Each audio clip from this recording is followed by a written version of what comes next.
Custo de vida, emprego e desemprego, cesta básica, tarifas públicas, salário mínimo.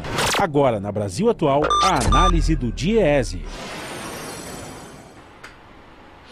E nós vamos conversar agora com o diretor técnico do DIEESE, Fausto Augusto Júnior. Bom dia, Fausto. Todos. Fausto, ontem nós tivemos aí o IBGE anunciando o resultado da inflação de maio e, na verdade, tivemos uma deflação de 0,38% pelo segundo mês seguido. Mais uma vez, o que poderia ser uma boa notícia, na verdade, é um indicador de estagnação da economia, Fausto. Bem, Glauco, é isso. Nós já estamos com um conjunto de indicadores que vão mostrando para a gente que a economia paralisou e que a economia caminha para um ano de uma provável recessão bastante grande, bastante acentuada. E o dado da inflação é mais uma delas. A gente tinha discutido há um tempo atrás a questão da estimativa do PIB, da queda do PIB, que pode chegar a menos 8%. A gente já está com os dados do desemprego, quer dizer, o desemprego vem crescendo, vem se acentuando, o conjunto das famílias vem perdendo renda, e isso impacta no poder de compra, impacta na compra das pessoas, impacta inevitavelmente, então, nos preços, e o que a gente assiste aí para o segundo mês consecutivo é uma deflação. Nós já caminhamos, na verdade, para o menor índice desde do começo da coleta da série, do IPCA, e, mais uma vez, a gente está olhando ali que uma notícia que, aparentemente, na nossa tradição inflacionária pode ser considerada boa, nesse período ela é um indicativo que as coisas não estão tão bem assim, na verdade, que as coisas caminham para algo muito ruim do ponto de vista econômico. Olhando ali um pouco, abrindo um pouco as contas ali do que significou essa deflação, a gente ainda está vendo um efeito um pouco... Os alimentos pararam de subir no começo ali da pandemia, teve um aumento de consumo dos alimentos, esse aumento de consumo, ele puxou os preços da alimentação para cima, e agora a alimentação vem caindo, inclusive a sua elevação. Isso puxa bastante também o índice para baixo, uma vez que uma parte importante agora das despesas das famílias tem a ver com alimentação. O transporte foi um item que puxou a inflação para esse ponto negativo, em especial os combustíveis, e ali colocando combustível de gasolina e etanol, porque o que aconteceu ali bem, nós estamos assistindo, menos pessoas transitando, a demanda pelo combustível caiu muito, e os demais bens que a gente já vinha acompanhando também, que é, por exemplo, um item que ele tem um peso não tão significativo, mas a queda foi muito grande, que é a questão das passagens aéreas, que até porque uma boa parte dos aviões sequer está levantando o voo nesse momento de crise. Então, quando a gente olha por ali, o que a gente está assistindo nos preços, ali na inflação em geral, no conjunto dos preços, é um impacto ali, é uma consequência, em grande medida, da questão da pandemia. Mês que vem, acho que vale a pena pensar um pouco, tentar imaginar o que vai acontecer. Mês que vem a gente deve ter algum tipo de impacto em relação aos 5 aumentos consecutivos que a Petrobras deu aos combustíveis. Vamos ver até que ponto esse aumento de combustível pode impactar a inflação no mês que vem, mas neste mês o que a gente viu foi isso mesmo, uma inflação, uma deflação, ou seja, os preços na sua média, eles caíram em relação ao mês anterior, que já tinha tido uma deflação.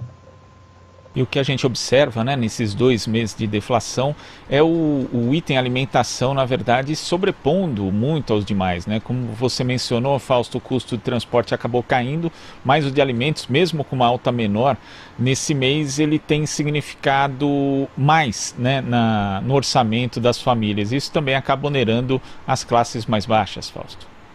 A gente já tem, na verdade a gente já tem, Glauco, uma participação muito grande dos alimentos para as classes mais populares, ou seja, quem menos renda tem, gasta mais da sua renda, né, gasta mais do que tem disponível com alimentação.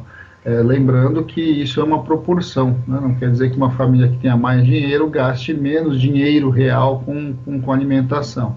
Na verdade, gasta até mais, mas como o Brasil é um país muito desigual, quando você vai colocar ali a proporção, quantos por cento, né, uma família mais pobre, ela gasta com alimentação, ela despende da sua renda com alimentação, é isso que a gente está vendo. O que a gente viu agora na pandemia é que, inclusive, isso tem se alterado. né, porque não só a família mais pobre, que já tinha um peso muito alto da alimentação, a gente viu isso avançando para as outras faixas, né, para as outras famílias que têm uma renda superior. E aí é razoável imaginar, porque como está todo mundo teoricamente em isolamento, a tendência de você trazer uma parte desses gastos para alimentação é grande. E mais importante até do que isso é que, como grandes cidades, como é o caso de São Paulo, você tem uma despesa muito importante do item transporte, né? Seja o combustível para quem transita de automóvel, seja o ônibus, né? Para quem está transitando ali de transporte público. E com a pandemia, você tem uma diminuição do peso do transporte na cesta de produtos das pessoas. Então, acho que isso é uma coisa que a gente está assistindo agora. Então, a gente está vendo, e agora isso é um dado importante, viu, Glauco? A inflação só não foi menor, porque inclusive mudou essa reponderação ali por conta dessa alteração da pandemia. Então, acho que esse é um dado importante para a gente entender o quanto a economia esfriou. A gente começa a assistir agora aqui em São Paulo, em especial na Grande São Paulo, um processo de reabertura, né? Essa reabertura, nós vamos assistir ainda as suas consequências, uma vez que nós ainda estamos na curva de elevação ali do vírus, nós estamos batendo muito provavelmente hoje, nós já passamos os 40 mil, né? Ontem está um pouco a menos de 40 mil mortos no Brasil pela Covid-19, agora, o impacto disso do ponto de vista da saúde, a gente deve assistir nos próximos 15 dias, porque hoje, por exemplo, começa a reabrir shopping, começa a reabrir os comércios, e isso vai ter impacto do ponto de vista da pandemia. Na outra ponta, nós vamos ver também até que ponto essa reabertura ela vai impactar a economia propriamente dita, como o governo do estado prevê. Eu, particularmente, acho bastante preocupante imaginar que a gente vai subir a curva viral, ao contrário do que todo mundo está fazendo, em nome de responder à tentativa de colocar a economia de volta para funcionar. É bem provável, Glauco, que sim, uma parte da economia volte, mas é bom lembrar que as pessoas não necessariamente saem de casa porque o comércio abre. Eu acho que é importante isso. Inclusive, é bom que não saiam de casa, né, porque nós estamos no meio da pandemia.